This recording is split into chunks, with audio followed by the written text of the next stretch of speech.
Yo, what is going on, everyone? My name is Nick, or the Notorious Fantasy, and in today's video, me and Tyler are doing our first ever rookie mock draft for Dynasty in 2021. Now, I know some people might be thinking, but Nick, it is a little too early to be doing this. It is never too early to get to mocking for these rookie mock drafts because this is where your Dynasty success comes from. You traded away players for these picks, or maybe you just have your pick from last year. I'm going to show you guys, and so is Tyler, where we are thinking about going in this draft. We also are going to talk a little bit about landing spots. Now, these aren't definite, obviously, because the draft isn't for another 4 months. So, Tyler, do you have anything to say before we get into this super flex mock draft?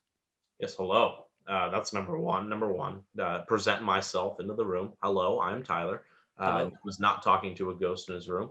I will be playing the role of Tyler today in today's mock draft. I'm very excited to talk about prospects. Listen, we've been grinding prospects for the Dynasty Draft Guide. Have I been repetitive enough about it in other videos that I featured in? I don't think so. I think you can hear about it again. Again, we're doing a Dynasty Draft Guide, write-ups for every player, player cards, player videos, strategy articles, strategy videos. I mean, come on, what are you missing out here? You gotta follow my Twitter. You gotta keep updated with the channel. Hit that subscribe, hit the like, hit the comment. That doesn't help you keep updated with when we're dropping the draft guide, but it helps us. We love you. We love this video. We love what we got cooking here. Let's go and You cook. like that? You All like right. that? You like that. I damn All well right. do. The draft begins with Tyler at the 101, then I'm 102. We just go back and forth throughout this whole draft. So Tyler begins. This is, again, a super flex draft, so quarterbacks are going to be going much higher. I assume most Dynasty leagues at this point are super flex leagues. I don't play in a single one. That is normal. Let me know down below. Maybe we'll just do a normal draft next time for our next rookie draft. So let's get into it, Tyler, with the 101. Yeah, so the 101's fairly easy. It's the 101 in most people's regular drafts as well. It's Trevor Lawrence. Hello, welcome, Trevor. You have thrown for 3,000 yards in the past 3 seasons for yourself.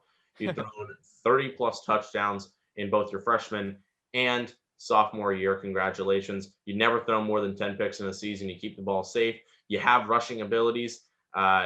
You're perfect for fantasy. You just got to be able to move, especially in Superflex. You got to be able to rush and get points as well as pass and get points. Trevor Lawrence for the dub. Let's go. Sure, COVID brought him down. Sure, he didn't look great in the bowl game, but he's getting pick number one still. The rushing aspect, passing aspect, it's all there. Trevor Lawrence, you're 101 for Superflexes. It will be like that basically for the entirety of rookie season. So roll with it. Yeah, I mean, unless Mr. Fields lights it up on Sunday and then or on Monday, and then people talk him up all the way to the moon, which is definitely entirely possible. Again, we were going to talk about landing spots, but this landing spot's obvious. The Jacksonville Jaguars, unless something insane happens, he's going to the Jacksonville Jaguars. So nothing really else to talk about Trevor Lawrence. We've been talking about this guy for years. Everyone's seen him play on Saturdays. This guy's amazing.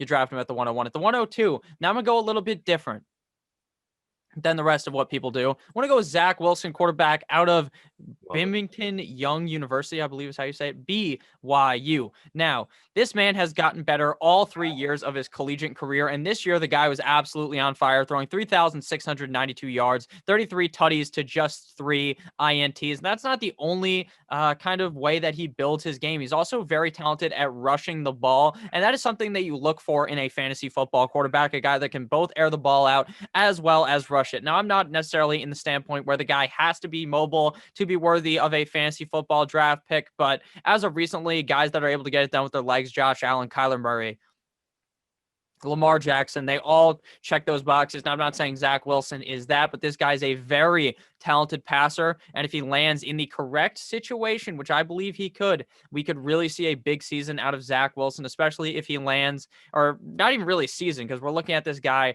for his whole career. I think if he lands in San Francisco, if he lands in Atlanta, we could really see Zach Wilson tear it up for years to come. So what do you think about Zach Wilson, and where do you think his ideal spot is for the draft coming in April? Yeah, obviously, a lot of these guys are going to be landing spot dependent. That's fair. Accept that. Uh, but as for right now, he's my quarterback too. As for right now, he's your quarterback too. So this works. Zach Wilson, number 2 pick off the board in Superflex, just makes too much sense. There's a lot of great landing spots you can go to. Atlanta, you talked about it. Atlanta, San Fran, great spots that are going to grow him well. He's a fun mobile quarterback, at times mobile, with a great arm. I love it. Zach Wilson, great pick here. On to my pick. Alrighty.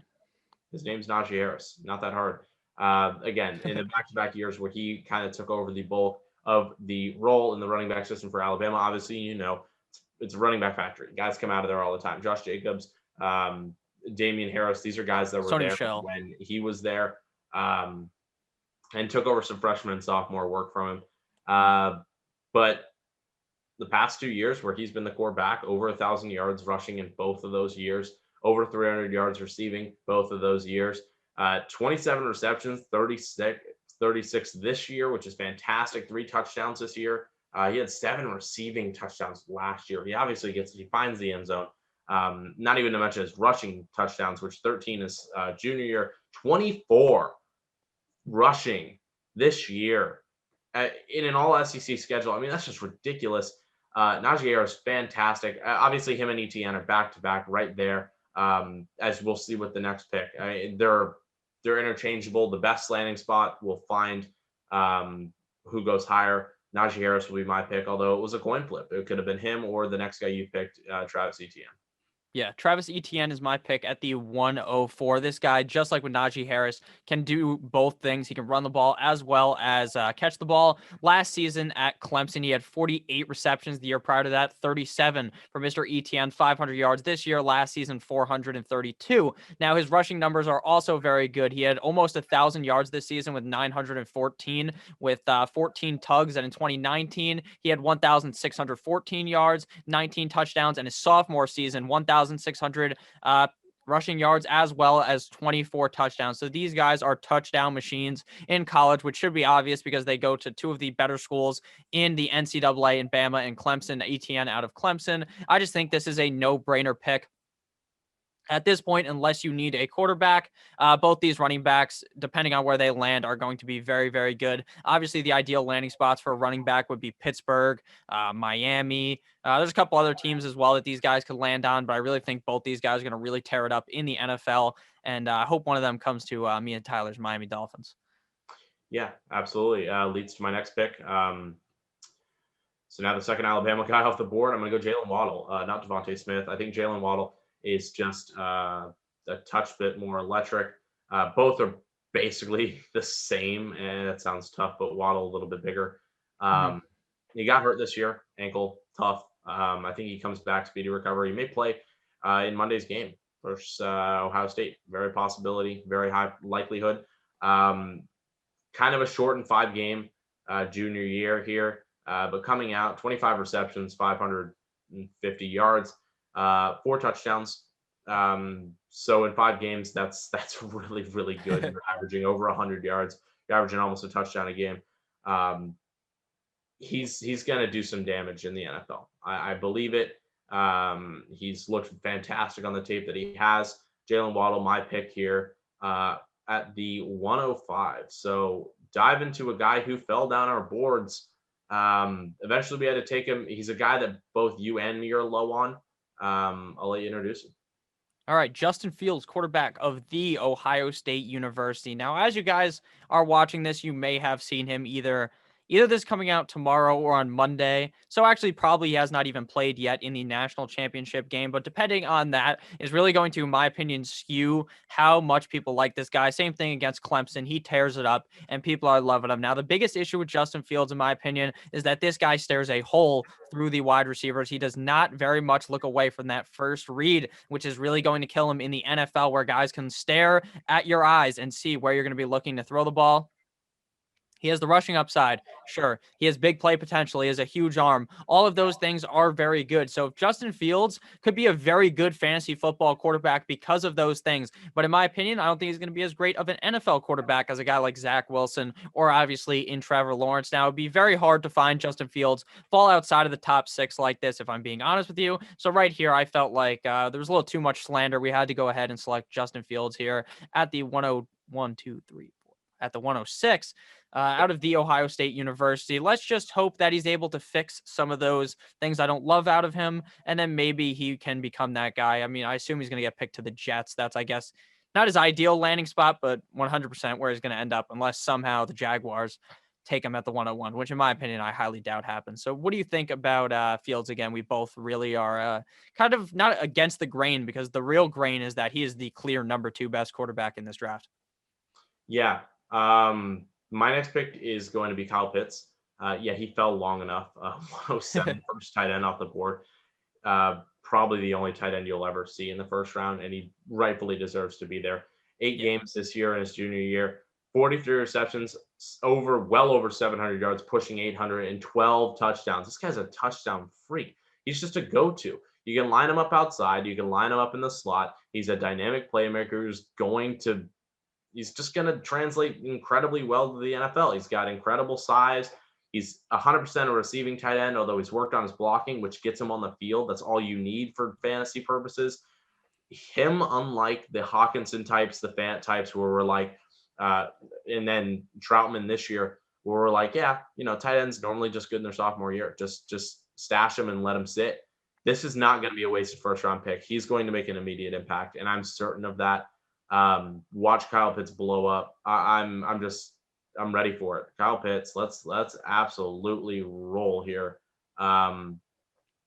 Yeah, I'm nothing more to say. He's a touchdown monster. He's going to do it in the NFL.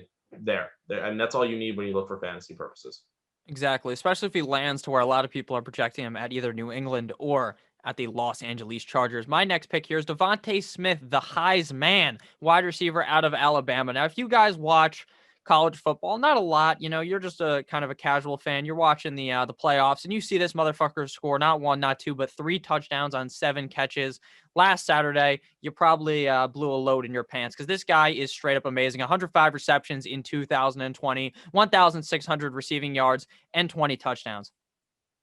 He's doing this around very good talent at Alabama, even last year, around guys like Henry Ruggs, Jerry Jeudy, around Jalen Waddle, guys who are all very highly touted draft picks in the NFL, still 1,200 yards, 68 receptions, and 14 touchdowns. This guy is a certified beast. There's a reason why he won the Heisman. He, in my opinion, has the potential to be the number 1 wide receiver in this class. For fantasy purposes, there's really 3 guys at the top. We haven't talked about the third guy yet. Obviously, we're going to talk about him a little bit later, but Devontae Smith to me screams like a guy who's going to be scoring a whole lot in the NFL. So who's your next pick here, Mr. Tyler? Yeah, my pick here is a guy, probably the first guy on the list most normal people may not know. It's Javonte Williams, running back out of UNC. I did his write-up for the draft guide. Shameless plug. Go check out our draft guide when it releases. Stay updated on the channel. You got to follow. But man, is this kid dynamic. I mean, if you have Twitter, go Tyler Moss NFL. Go watch my Javonte Williams thread. It's pinned in my profile. It is electric content. This guy is a bulldozer. He's got speed. He knows how to cut to the outside. He is the power back in this class. He has the strength of just it gives me beast mode Derrick Henry vibes all day. But he almost looks faster, and he can catch the ball out of the backfield. But he had 25 receptions this year, 300 yards, 3 touchdowns. He had over 1,100 yards this year rushing. He put in 19 touchdowns. I mean, this guy is the clear 3 for most people. Start getting to know his name, Javonte Williams. He is fantastic. Go watch some of his tape. You're just going to be blown away. He just hits differently. A guy you're going to need to get familiar with, because if he goes to a great spot, Pittsburgh, I'm talking any of the physical places that just could really use a physical back like this. He's going up the roof. I mean, I may even put him, if Najee and ETN are in a bad spot, I'll put him above him, and I won't even mind it. So that's my next pick, Javonte Williams. Go get familiar with that man. Yeah, if you guys want to watch Mr. Williams, you can check out Tyler's Twitter. Tyler has tweeted out a couple of clips of him playing. Next guy up here for me, Trey Lance, quarterback out of North Dakota State University. Now, Trey Lance, unlike the other 3, really seems like a project quarterback. Not a guy that I necessarily see starting year number 1 in the NFL. He really hasn't shown much. This season plays 1 game. Why? Because they want to get him drafted, so they play 1 game. Doesn't make too much sense to me, but hey, that's what happened. Last year in 2019, he played pretty decent, 2,786 passing yards, 28 touchdowns, and the real kicker, 0 INTs. The guy is very, very talented, and it really was going to depend on the landing spot for Lance. Hopefully he goes to a team like the Niners, like the Falcons, like the Broncos, where maybe he can sit back and relax behind someone for a little bit of a time, because if he gets thrown out there to the Wolves, we may get a really bad perception of Trey Lance early on in Yeah. his career. But I think he could be a guy that a couple years down the line is very good for fantasy football. But again, if you need a quarterback to start now, obviously, you better hope you have one of those earlier picks to snag a guy like Lawrence Wilson or even Justin Fields. So I do like Trey Lance a decent amount, but again, not a day one starter in the NFL, in my opinion, unless somehow he's just kicked out there because the doctor stabbed someone's lung on accident, like Justin Herbert. Yeah, he played one game on national TV and then opted out for the rest of the season. A Yeah. real team player, Trey Lance, everyone. No, I don't even think they Um, played more than one game. I think they scheduled just one game for him, didn't they? I know they had a national TV game, and then he opted out. So whether I may that's have been just wrong. I don't know. I don't think the team stopped. They may have stopped playing, but he did announce that he opted out. Going to the 111 of this draft at a 12. It's you finally hear his name. It's Jamar Chase. So why is he falling late? I think me and Nick both are concerned to the fact that he's going to the Eagles. Uh, Yeah. and not that, oh, the Eagles are a bad spot. No, they aren't. They have a good running back and they have a good line. And Peterson has all the players hate him. So that's cool. That's Um, great. it's strictly out the fact that, like, man, we thought Rager was going to do great. No. Man, we thought JJ Arcega Whiteside was going to do great. No. JJ Arcega Whiteside. No. And that's the thing. Is it just an issue? Wide receivers go there and die. I think Jamar Chase is different, but it may just take him longer than the other two. It's why those two are higher. Pitts is higher. Waddle, Smith higher. So we finally get Jamar Chase, kind of like Fields, just falling off just because of bad place, Yeah. wrong Unless he place, goes to wrong the time. Jamar Chase. unless he ends up in the Lions uniform, then of course it'd be pretty good. Yeah, I mean, almost 1,800 receiving yards last year. Obviously, he opted out junior year. He had 20 touchdowns. I mean, 84 receptions. I mean, he's a monster. He is. He's an absolute monster.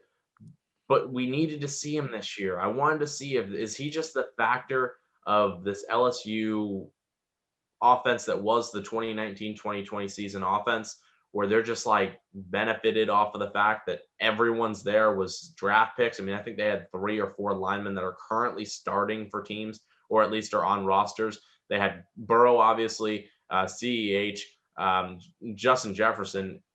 I mean, that's just the offense, let alone the defense. I mean, so we really need to see him prove a point this year. He decided to opt out, and you know what? He's going to get picked high, but how much do you want to put faith in that? I'd rather go with the 2 Alabama guys who we know are safe.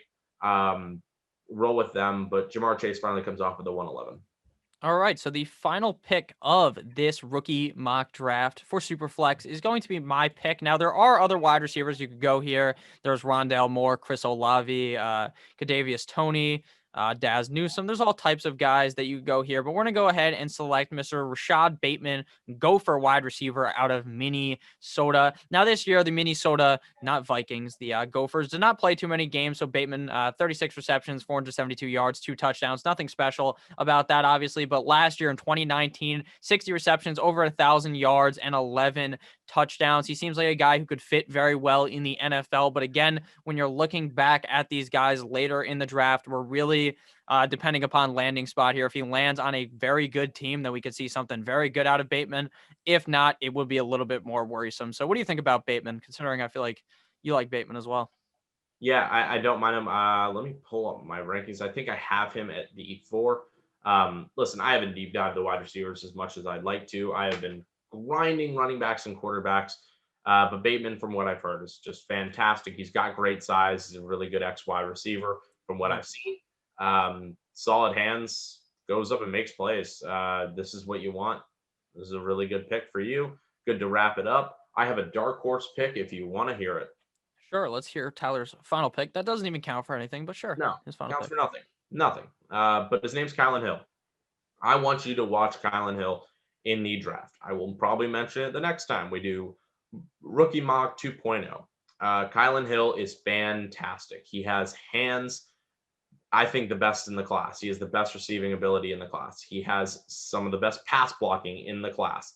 He has electric running ability. It's not completely clean. He's not the perfect ready set running back, but Mhm. he has speed, he has burst, and he looks really, really good with the ball in his hands. Um, I like Kylan Hill as a receiving weapon, Gainwell as well. Just these receiving backs that also can run the ball fairly efficiently. Look for those guys in fantasy. They do well. Antonio Gibson from last year's draft, just point him out as the perfect example. So there's 2 dark horses ended up being for the draft. Boom, we did it.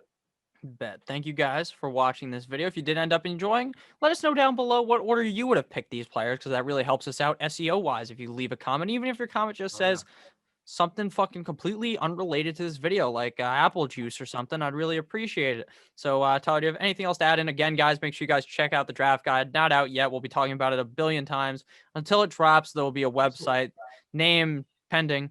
It's not really pending. It's just I'm not going to say it so that someone else doesn't buy it. Yeah, Thank we you don't guys have for Hawks. watching. No Have a Hawks on great the ground. no Hawks over here. Fuck the Atlanta Hawks. Have a great rest of your guys' day. I love you all. I almost just said an ad. They're not in this video. OverlayDFS.com. Regardless, have a great rest of your guys' day. I love you all. Rookie mock draft version 2 coming soon. Have a great rest of your guys' day. As always, good boy.